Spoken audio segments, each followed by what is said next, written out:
Hiya, we're going to do a wee chat about validating information. I think it's quite important to define how we validate information because we have a lot of people that believe in a globe asking us to provide evidence that it isn't a globe and to provide evidence that it is flat.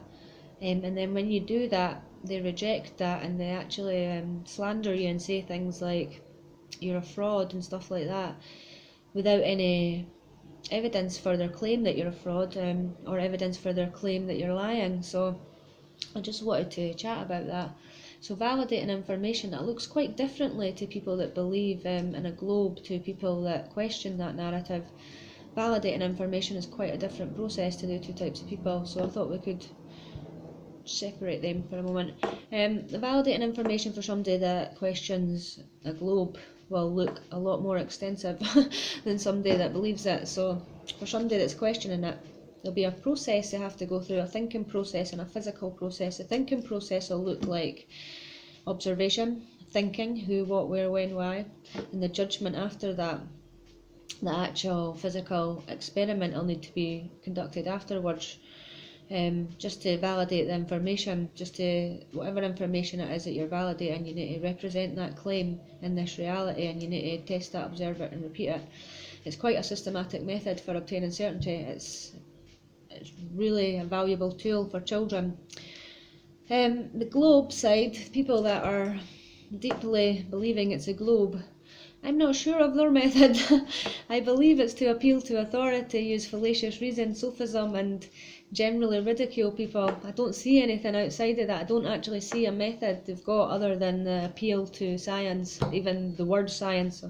They don't really have anything. A lot of the time they misrepresent. They'll say things like, they'll say, oh, you don't believe in science, so how do you think your computer works? How do you think your phone works? How do you think these things work? How do you think they were made? You just deny every premise. So to clear that up, that's quite silly, I know, but obviously I don't deny things in my reality that I can test, observe, repeat for myself and verify.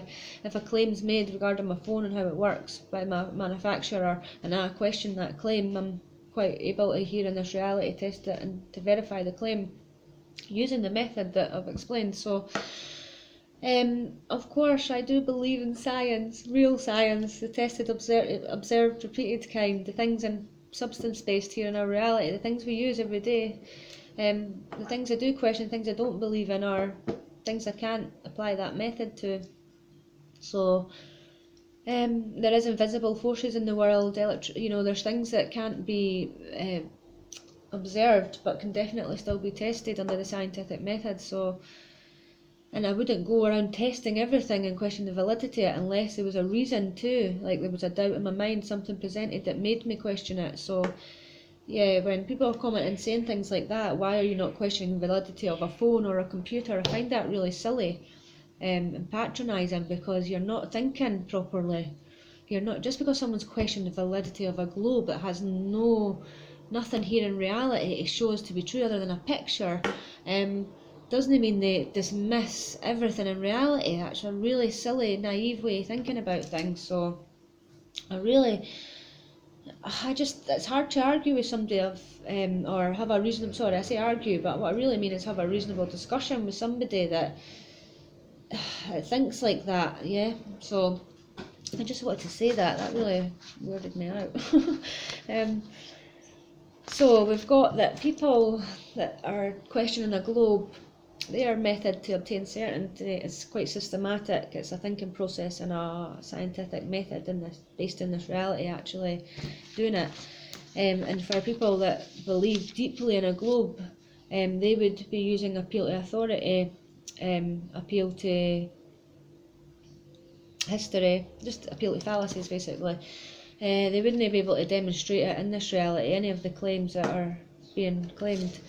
So I just wanted to point that out, the differences, and why you might be more on the rational side if you're trying to have a look at both sides and see what's more rational. The more rational way of going about validating information is you might be on the side of the people that question the validity of a globe, because they're just more rational in their approach to questioning things. So I just wanted to point that out because it really stuck in my mind that I don't know how people outside of the communities that are not questioning it or haven't really got an interest, how they're feeling about it. But if they came across it and they saw it, I'm pretty sure that they would see um, the the logic being used with the people questioning the validity of the claim. So that was my point on that, and I just wanted to do another little bit on homeschooling. So I just wanted to mention that my child only started being homeschooled. He's only been homeschooled within this year, so he's been indoctrinated all his life, and he very much believes in a globe. And since I don't teach flat Earth, I don't teach any belief system. I would never ever propose to teach a belief system, especially to a child. He's already adapted the one that he was indoctrinated with at school, and all I can do is educate him to the best of my ability to be open-minded and to be able to challenge and to have a method to do that and to assert whether it's valid. That's all I can do. I would never want to convince my child that the earth is flat, because, well, that's crazy. Because I mean, even if you're really religious, I don't think you should push that on your child. I think it's something that's our reality is our thing. Yeah, grow up and think your own thing by all means, but what I do want for him is to be able to have had the ability to question it and to tear it apart and see for himself and have some confidence in his ability to be able to do that. So yeah, he is a globe proponent, but we have some really good fun and jokes about it. Yeah, we don't take it serious at all in this house. He's very much aware of the difference between belief and knowing, and he's happy to hold that belief. That it makes him happy, and he's not at a stage in his life where he feels the need to know anymore. So that's fine by me. And I wouldn't ask him to, and I wouldn't ask him to go and look at anything in particular. I would only provide the tools required to be able to discern the information he's being presented with. He sees the things I research, he sees the things I take an interest in, so he sees that side, but I don't think it's fair to push any thoughts, regardless, on your child. Let them suss reality out when they've got the tools to do so when they're adults, yeah. So, I mean, obviously at the moment we're being seriously indoctrinated in public education, and that's being perpetuated, but you can always enrol your child or get actively involved, and then when they're of an age they can use the discernment that they've been given to validate the information. But I don't see any value in forcing information on them at this stage. So yeah, that was that. And is there anything else I was going to chat about? Oh right, I thought I would talk about, there is some a couple of resources for people that are doing homeschooling. Obviously, if you're doing homeschooling and you still want your child to be able to complete GCSEs or just standard grades, things like that, you might want them to keep a footing with the standard curriculum.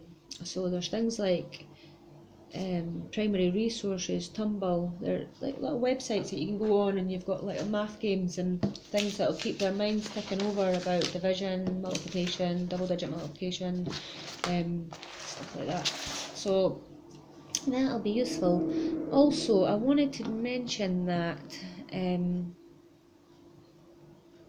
I love letters.